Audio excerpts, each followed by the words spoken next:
Greetings of the day. In today's video lecture for Financial Accounting for BCom first semester, we are going to see a new question.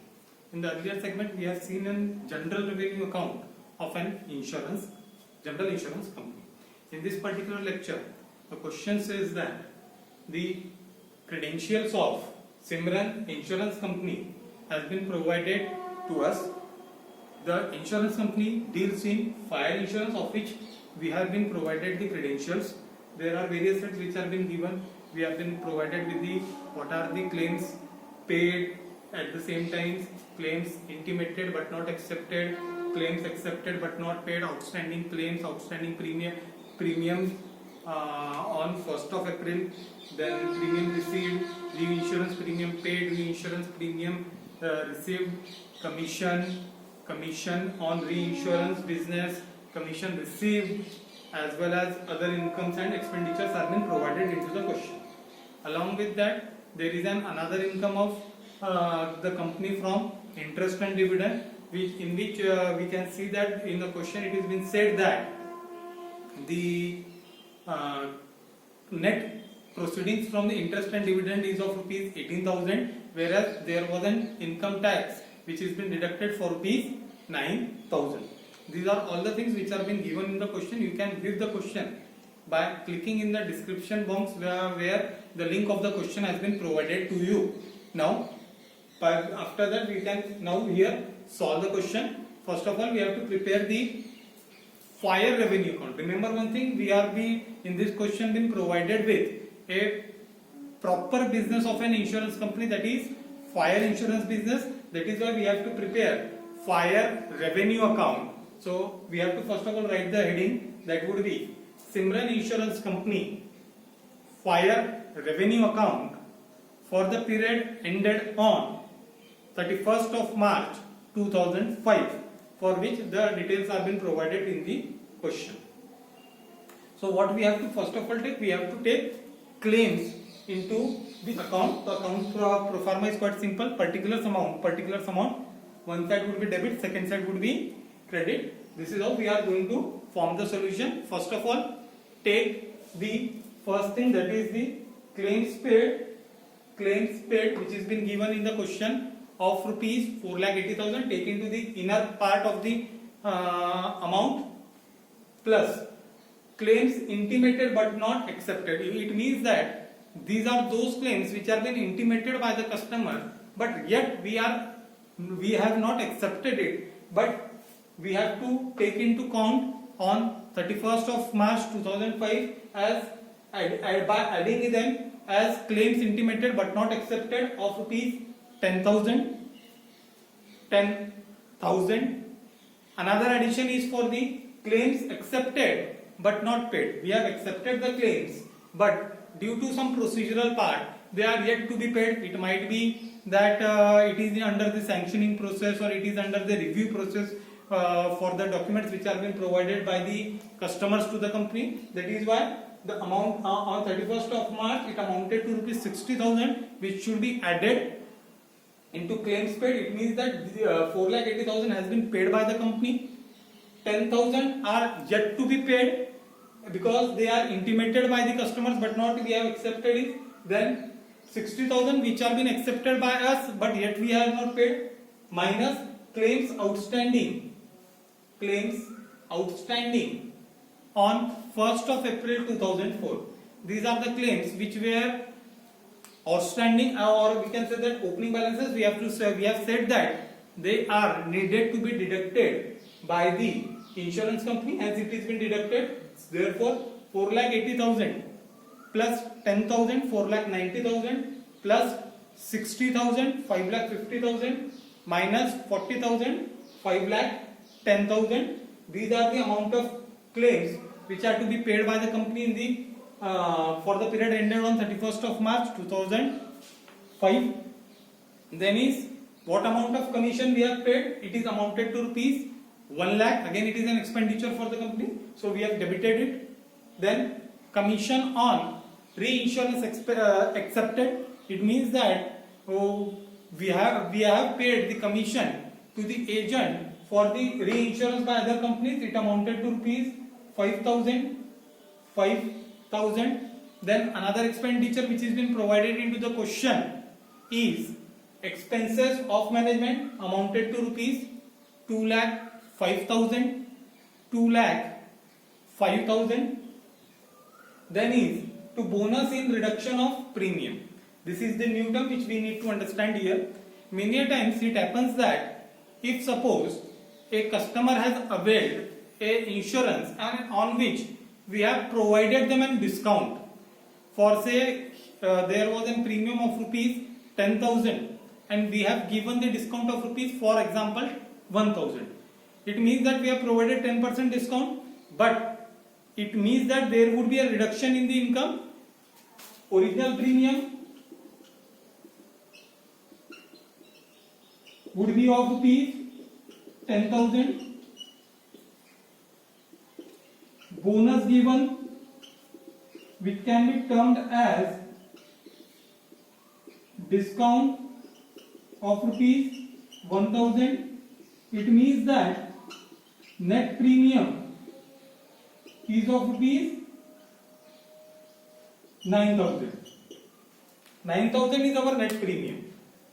That means that company will receive 9,000, customer will pay 9,000, but original premium was of rupees 10,000. 1,000 has been discounted by giving bonus, but this is an expenditure for the company. If you remember, we used to debit the discount paid to the customers in our P&L account. That is what same thing has been done. To bonus in reduction of premium of rupees 12,000, the company has given bonus or discount of rupees 12,000 to its customer. That is what it is been debited by the company.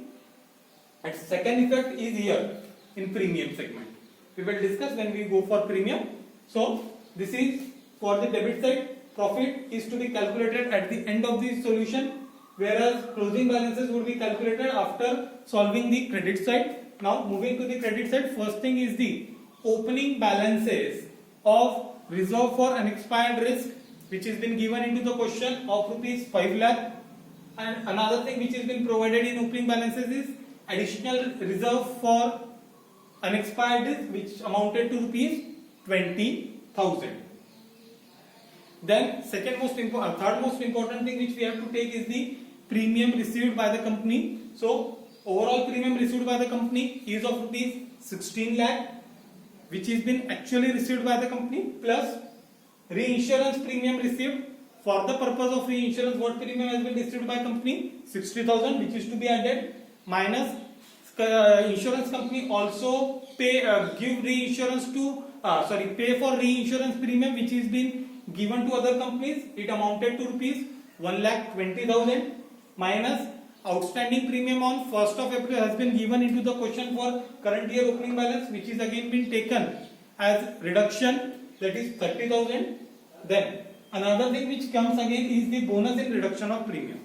What we have said that when we are giving the discount, we have debited it in the debits, we have debited it into the revenue account. At the same time, it wasn't part of income, but what we have done, we have given the discount. That is why it is added into the premium. We were eligible for receiving this 12,000, but what we have done, we have provided a discount. That is why, as we have taken here net premium, that is why we have added 12,000 to take gross income of us. That is why 12,000 has been added, whereas as it is been given as a discount by the company to its customer, that is why it is debited. It means that the effect of the bonus in reduction of premium has been nullified here. Then by interest and dividend received, the gross amount was rupees of 27,000, whereas income tax has been paid by us of rupees 9,000 on it, and that is why the question has directly given that we have an receipt of rupees 18,000. We can directly even though return as an by interest and dividend dividend received rupees 18,000 can also be directly been returned, but we have explained it or we have elaborated it properly for the understanding of the evaluator. Then commission on reinsurance ceded. What reinsurance we have provided to other company for which we have received certain commission which has been credited by the company of rupees 10,000.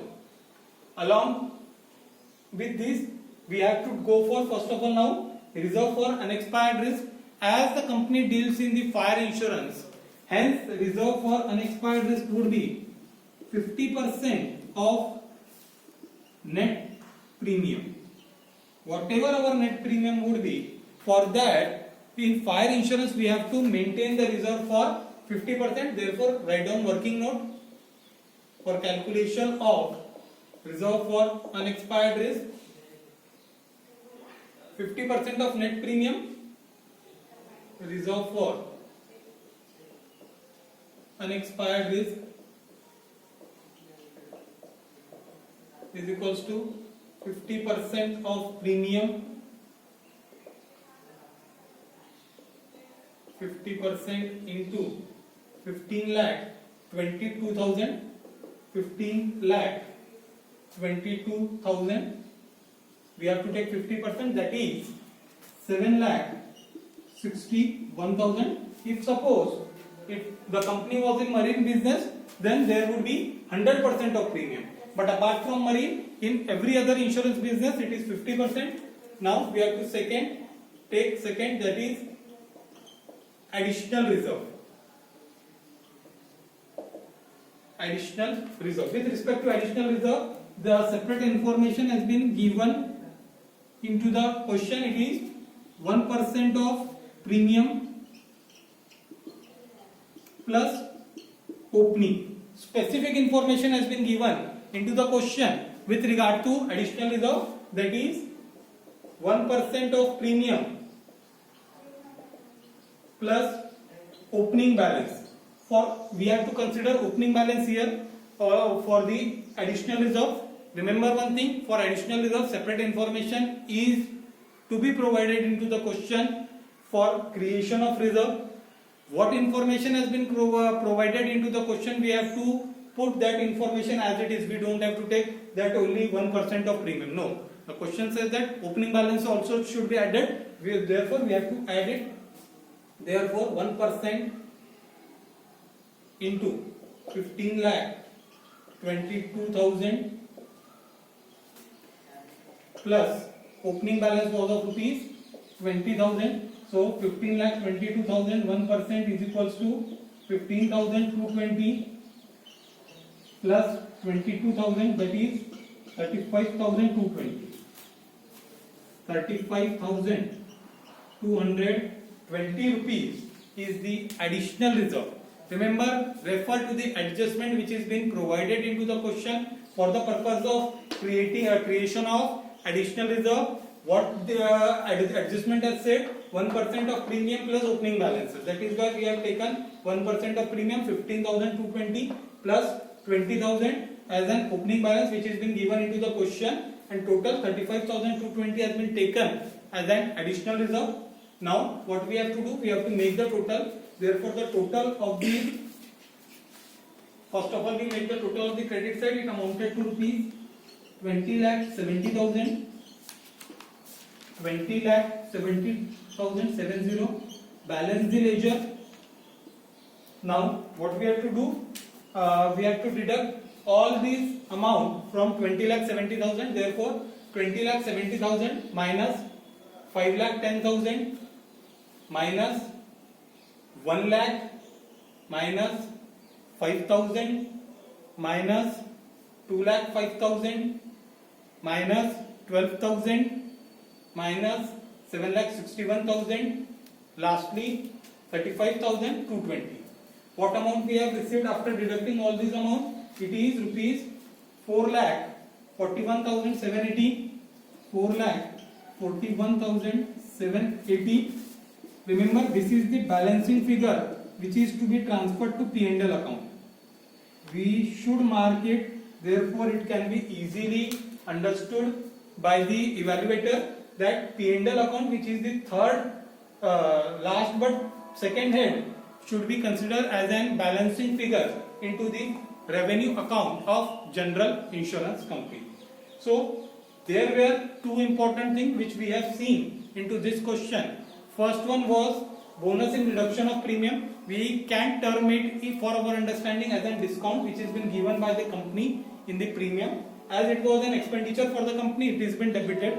But it was not considered or added into the premium, hence we have added in lastly, so that its effect would be 0 at the end.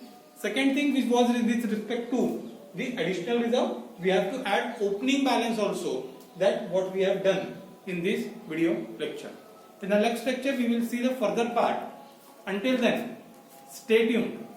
Thank you.